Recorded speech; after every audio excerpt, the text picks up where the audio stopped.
Hello বন্ধুরা, তো দেখতে পাচ্ছ আজকে দুপুরের মেনুটাও নিয়ে চলে আসলাম। আজকে কি কি রান্না হয়েছে দুপুরে।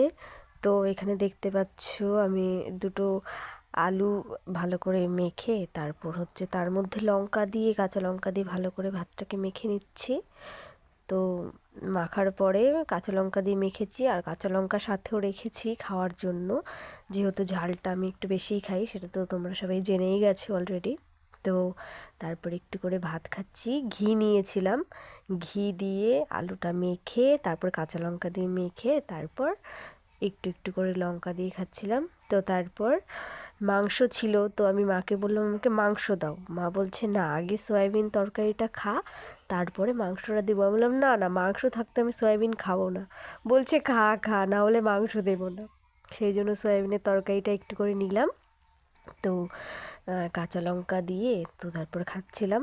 তো এখানে তারপরে সয়াবিনটা দিয়ে খাওয়ার পরে নিয়ে নিলাম মাংস।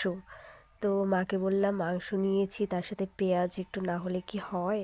তারপরে একটু পেঁয়াজ দিয়ে ভালো করে আলু দিয়ে ভাতটাকে মেখে, ঝোল দিয়ে মেখে তারপর একটু একটু করে মাংস নিচ্ছি, আর তার সাথে একটু একটু করে পেঁয়াজ নিচ্ছি।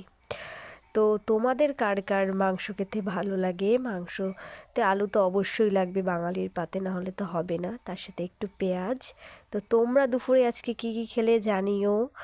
তো আমার ভিডিও ভালো লাগলে লাইক, কমেন্ট, শেয়ার করে সাবস্ক্রাইব করো। Thank you.